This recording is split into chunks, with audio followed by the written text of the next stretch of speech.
नमस्कार। जय हिंद, जय भारत, जय श्री राम।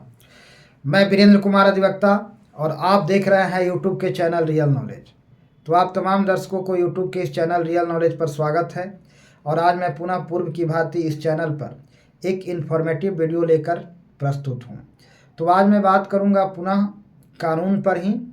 तो आज का विषय होगा डाइवोर्स। डाइवोर्स के कौन कौन से ग्राउंड होते हैं। अक्सर लोगों के द्वारा यह प्रश्न पूछा जाता है, मुझसे दर्शकों के द्वारा यह प्रश्न पूछा जाता है कि आप डाइवोर्स के ग्राउंड के बारे में बताइए, किस आधार पर डाइवोर्स लिया जा सकता है। तो हिंदू विवाह अधिनियम 1955 के तहत डाइवोर्स के ग्राउंड बताए गए हैं। और साथ ही यह भी बताया है कि डाइवोर्स दो तरह से लिए जाते हैं। एक होता है म्यूचुअल डाइवोर्स यानी आपसी सहमति से, और दूसरा होता है यूनिलैटरल डाइवोर्स यानी एक तरफा तलाक, यानी पति पत्नी दोनों में से कोई एक तलाक के लिए अर्जी दे सकता है। तो वह कौन कौन से ग्राउंड होते हैं, आज सिर्फ मैं बात करूंगा यूनिलैटरल डाइवोर्स के ग्राउंड यानी एक तरफा तलाक के ग्राउंड के बारे में। और नेक्स्ट वीडियो में मैं म्यूचुअल डाइवोर्स यानी आपसी सहमति से डाइवोर्स लेने का क्या कानूनी प्रक्रिया है, क्या प्रावधान है, इस पर मैं बात करूंगा नेक्स्ट वीडियो में। आज के वीडियो में मैं सिर्फ बात करूंगा कि यूनिलैटरल डाइवोर्स यानी एक तरफा तलाक के कौन कौन से ग्राउंड हैं।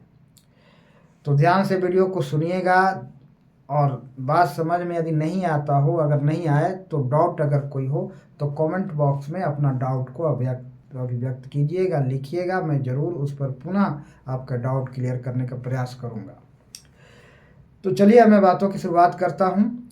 यूनिलैटरल डाइवोर्स यानी एक तरफा डाइवोर्स के कौन कौन से ग्राउंड है, मैं सरल शब्दों में और संक्षिप्त में आप सबको बताने का प्रयास करूँगा। तो पहला ग्राउंड है एडल्ट्री यानी जारता यानी पति पत्नी में से कोई एक विवाह के बाद पर पुरुष या पर स्त्री से फिजिकल रिलेशनशिप कायम रखता है या फिजिकल रिलेशनशिप स्थापित करता है, कोई शारीरिक संबंध स्थापित करता है, तो यह एक ग्राउंड बनता है डाइवोर्स के लिए। इस ग्राउंड पर, इस आधार पर पति या पत्नी दोनों में से कोई एक कोर्ट में अर्जी दाखिल कर सकते हैं, पिटीशन फाइल कर सकते हैं डाइवोर्स के लिए। दूसरा है घरेलू हिंसा।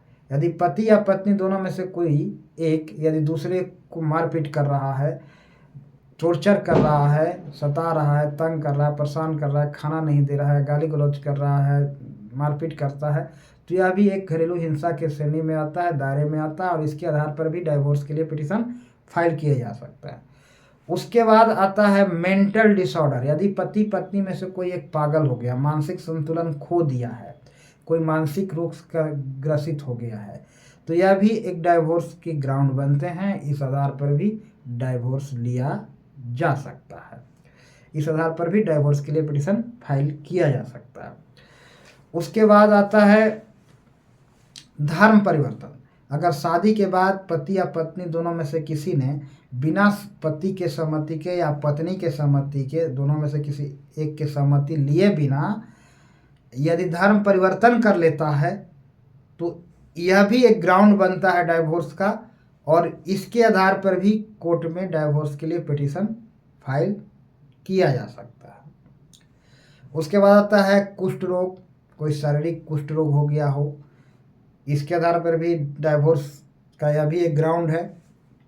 दूसरा है यौन रोग। इसी में एक नपुंसकता भी आता है। कोई भी यौन रोग हो, HIV संक्रमित हो, STD हो, तो ये कोई भी संक्रमित यौन रोग के कारण अगर कोई यौन रोग का शिकार है पति पत्नी में से, तो इस आधार पर भी डाइवोर्स के लिए पिटीशन फाइल किया जा सकता है। उसके बाद आता है संन्यास लेना, गृहस्थी त्याग देना, साधु बन जाना, महात्मा बन जाना, सन्यासी बन जाना। अगर पति पत्नी में से कोई एक सन्यासी हो गया हो तो फिर एक डाइवोर्स का ग्राउंड बनता है, एक तरफा ग्राउंड बनता है। या फिर 7 साल से अधिक समय से कहीं घर छोड़ करके कहीं चला गया हो और 7 साल तक कोई कम्युनिकेशन उससे संपर्क नहीं रहा हो, या उसे जीवित होने का कहीं से कोई सूचना नहीं मिला हो, कोई प्रमाण नहीं मिला हो, यानी यह विश्वास करने का कारण बनता है कि बंदा मर गया है, जिंदा नहीं है, तो इस आधार पर भी पति या पत्नी दोनों में से कोई एक तलाक के लिए अर्जी दाखिल कर सकते हैं, पिटीशन फाइल कर सकते हैं कोर्ट में। तो ये है डाइवोर्स के ग्राउंड। इन आधार पर डाइवोर्स लिया जा सकता है, दिया जा सकता है कोर्ट में। एक यूनिलैटरल डाइवोर्स, एक तरफा तलाक के लिए पिटीशन फाइल किया जाता है। इन्हीं आधारों पर, इन्हीं में से किसी एक पर, इस ग्राउंड पर डाइवोर्स के लिए पिटीशन फाइल किया जाता है। तो ये है यूनिलैटरल यानी एक तरफा तलाक के वजह, कानूनी ग्राउंड, कानूनी आधार जिस पर तलाक के लिए पिटीशन फाइल किया जा सकता है। अब मैं बात करूंगा सामाजिक ग्राउंड, समाज। अब देखिए, समाज में तलाक के दरों में वर्तमान समय में काफ़ी इजाफा हुई है पहले की तुलना में, बनिस्बत पहले के। आज तलाक की दरें बढ़ी हैं भारतीय समाज में। कारण क्या है, वजह क्या है, इस पर भी मैं संक्षिप्त में बात रखूंगा। आज के समय में लोग विलासितापूर्ण जीवन जीने की ओर भाग रहे हैं और भोगी और विलासी जीवन जीने के लिए दौड़ लगा रहे हैं। अर्थात कहें कि धन दौलत की ज़्यादा महत्व दे रहे हैं और इंसानियत का महत्व कम दे रहे हैं। इसलिए एक अपने लिए अच्छा जीवन साथी चुनाव करने से वंचित रह रहे हैं।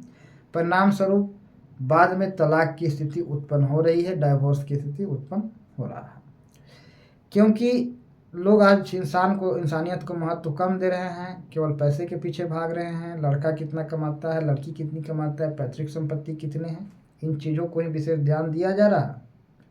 सरकारी नौकरी करता है नहीं करता है, ये बातों पर ही विशेष जोर दिया जा रहा है। कितना प्रॉपर्टी है, केवल धन और दौलत के पीछे भाग रहे हैं, केवल विलासितापूर्ण जीवन जीने की ओर दौड़ लगा रहे हैं और जीवन में इंसानियत का महत्व कम दे रहे हैं। भोगी और विलासिता जीवन जीने पर विशेष ध्यान दे रहे हैं, इंसानियत उपेक्षित है। इस कारण से आज तलाक की दरें बढ़ी है और एक अच्छा जीवन साथी के चुनाव करने से लोग वंचित रह रहे हैं और परिणाम में बाद में तलाक की स्थिति उत्पन्न हो रहा है। तो ये तलाक का वजह है आज के परिप्रेक्ष्य में। और कानूनी आधार, कानूनी ग्राउंड जिसके आधार पर तलाक के लिए कोर्ट में पिटीशन फाइल किया जा सकता है, उस पर मैंने आज संक्षिप्त में जानकारी दी। और आने वाले समय में मैं पुनः एक वीडियो लेकर आऊँगा इस विषय पर कि म्यूचुअल डाइवोर्स के लिए क्या कानूनी प्रावधान है, क्या कानूनी प्रक्रिया है। इस पर मैं एक वीडियो लेकर आने वाले समय में वीडियो लेकर आ रहा हूं।